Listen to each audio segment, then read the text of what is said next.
So, here's a Dawn of War 2 Retribution video. For the blue team we have Burning with a Mekboy, Majesty with another Mekboy, and MaxGregor with a Warboss. On the red side there is Jansen with a Plague Champion, me, Aleander with another Plague Champion, and EQ again with another Plague Champion.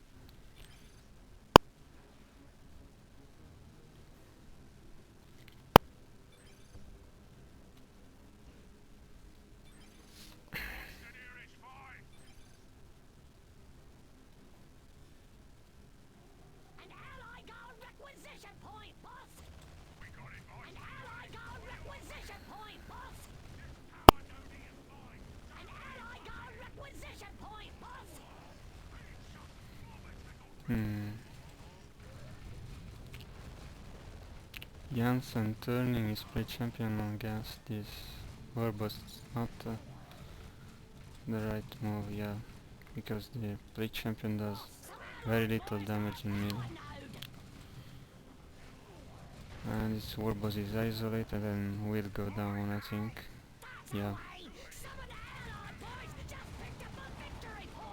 Sagas engaging without the support of the Warboss will be stopped by Doomblast of the Heretics and forced off. And this shoot us too eventually. And loses Lagas as well. Bad start for MaxGregor. Here CSM forced off these Lagas, but they are about to use a model, I think. Yeah. Two models actually. Almost lost the entire squad. And this won't work because again the Plague Champion does borderline no damage in middle, so I think the shooters do more damage than him, even if their melee damage is very low. And forced off Majesty in middle.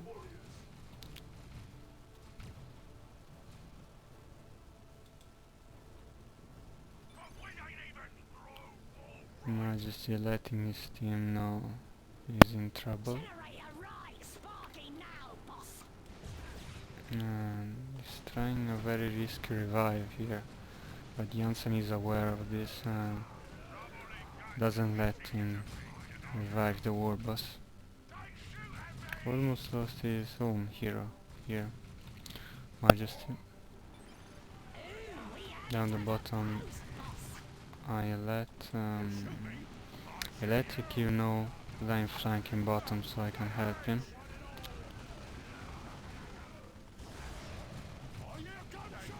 And this Mekboy will go down by my flank.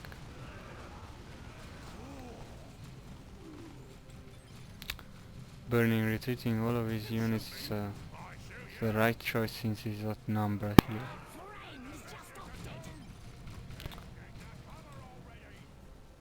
Try to contain his losses.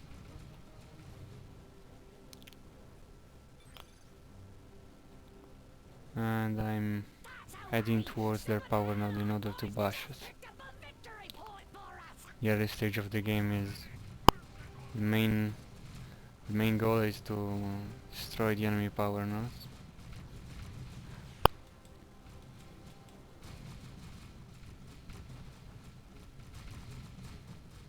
On the other side, Jansen is doing the same.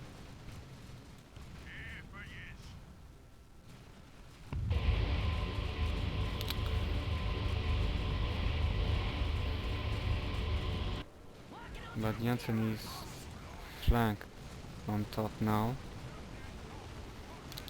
He has to retreat, but he managed to decap their power node. So they are now not getting any energy income from this.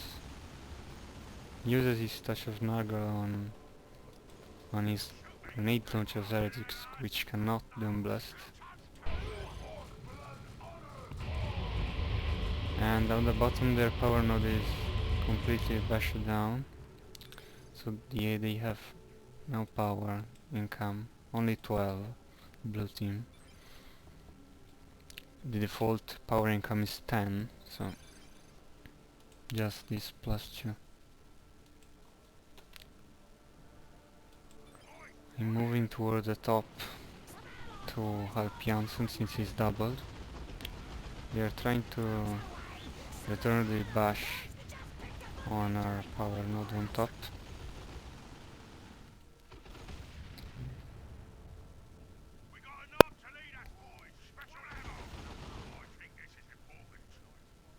But they are already at attack disadvantage.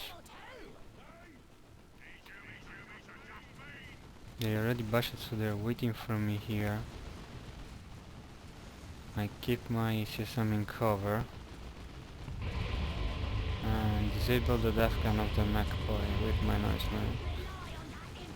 Nurgle worship for good measure, but I'm flanked in return by burning here. I slow down his sluggas and engage them with both my CSM, but with the use of WAG they will win the engagement, since the WAG will buff their melee damage and resistance as well. And I didn't recognize this use of WAG in time, so I lost 2 models on one of my CSM squad.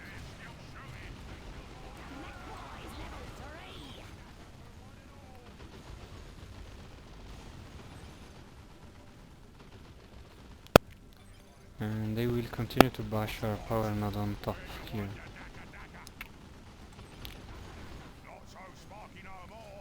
Jansen already noticed the fact there are 3 players on top.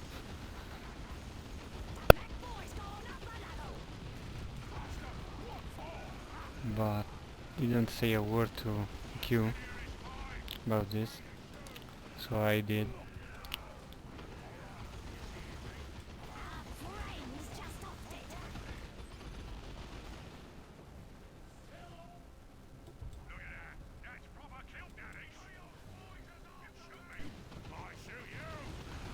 Chaos Spaceman not in cover, losing 2 models.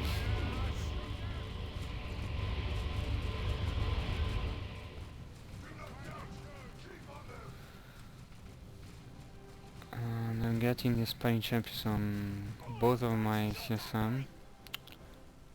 Downside of the Aspiring Champion is the fact that it doesn't do good damage at range with this default pistol here. He's very good in melee combat, but almost no damage at range. So it's an upgrade I give them just to make them more resistant to the Orks piercing damage, which is very high from these shooter boys.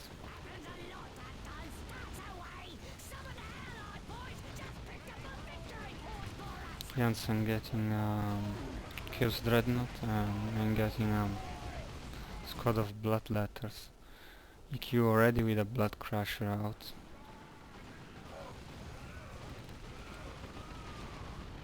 Touch of Nurgle again to save his heretics.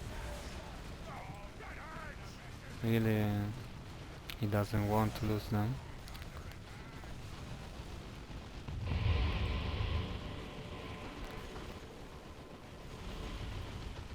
I flank again here. In the middle now.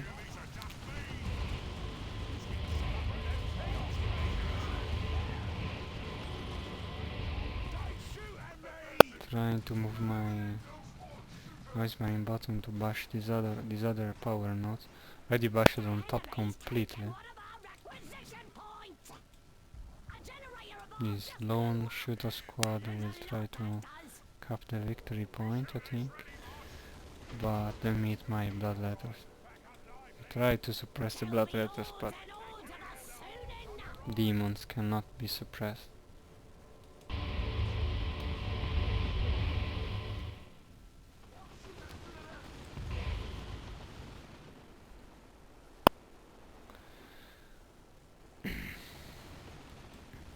I lose a model on my bloodletters.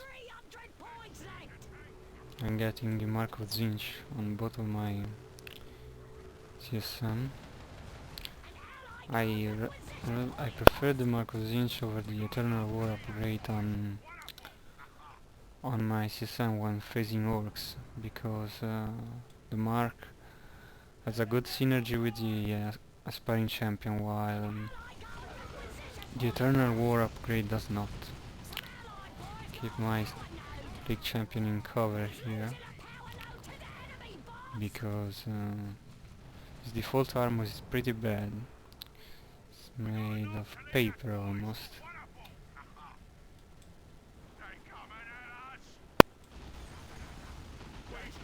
Can get some tough armors. Here you see the armor of Pestilence, which is toughest of his armor, and it makes him very resistant to enemy approaches like this. And thanks to his icon of Nurgle, he will damage everything around him, even if he is not touching it. So he's very effective against melee approaches. Unfortunately, as you can see, this armor makes him very slow. So you have to keep it around your troops. You can't start an engagement with him. It is too slow for this.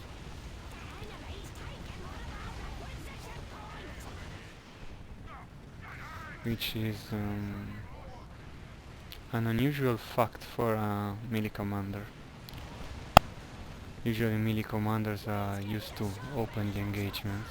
So you can see a plague cloud here doing incredible amount of damage to this light infantry. They're almost taking down a shooter squad. Yes, it does. And I'm flanking a gunball in middle, taking down these stick bombers.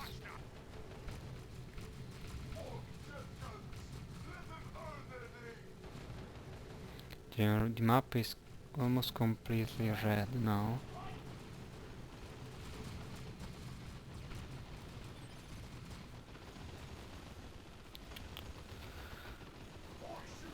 Majesty is confident that we will make a mistake eventually and turn the game in their favor. Dreadnought has to back off. Almost point blank stick bombers grenade. And tank buster barrage doing considerable amount of damage to infantry as well, even if it's a war anti-vehicle ability.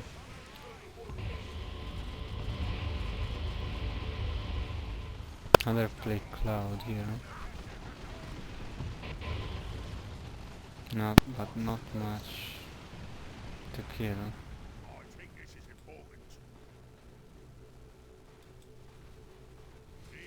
We're starting to head in tier 3 now. Slag is on retreat. Derpon is in this cover, but they are not able to take any models on retreat.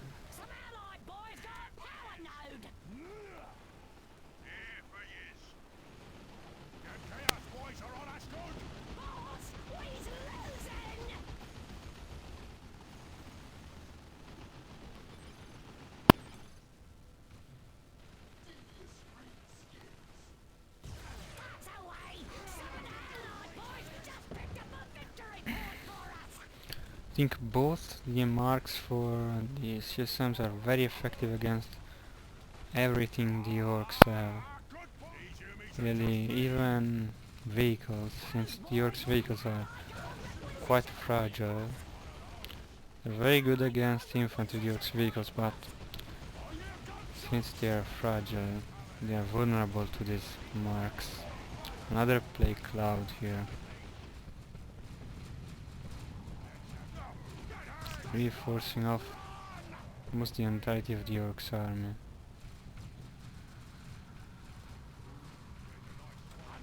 You really can't stay on this cloud with the light infantry they have. This tank bassa will go down. Can try to suppress my bloodletters with this Mekboy, but they're immune to suppression. Tank bassa getting the victory point on top.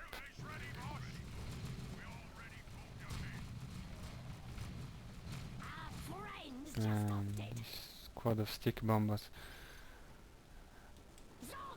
has gone down.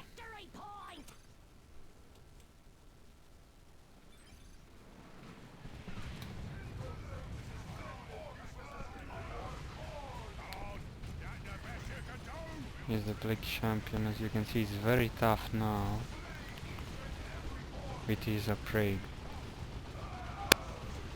Usually his Pestilence attacks which gives him range damage resistance. Something between 80% and 90%. So it takes almost no damage at range under his strike. And all the units under the strikes will have this effect. So even enemies.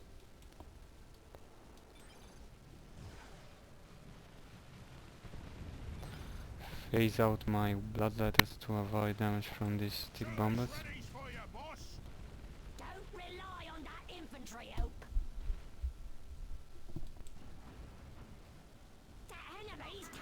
Jansen bashing gunpowder on top.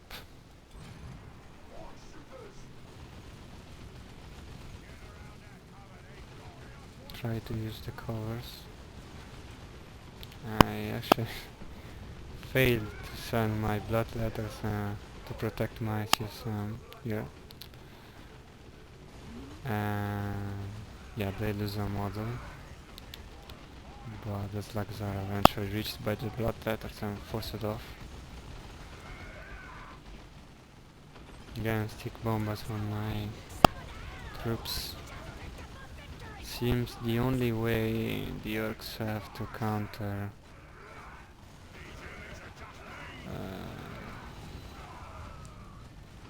enemy infantry at range in tier 2. It seems there are the stick bombers. My bloodletters in the middle of a Orks horde, but still doing their part. And I sent in my great and clean one, which will force off the Orks, I think. Tank bosses are units against units made to counter vehicles for Orks, but they are not enough to counter this great and clean one. And the count of tickets will go down to 0. And this is the game.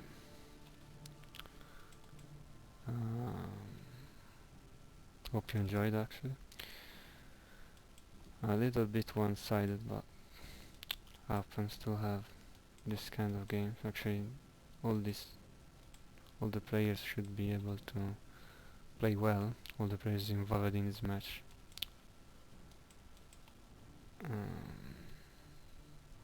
And we will see the score table now.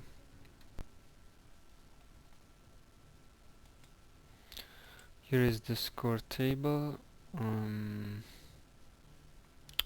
Commander scores are here.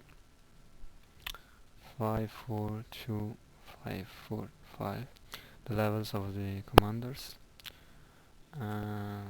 Unit score.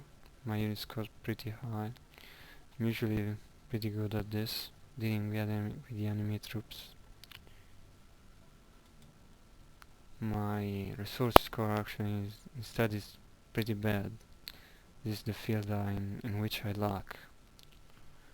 Not taking care as I should do about resources. And the point score.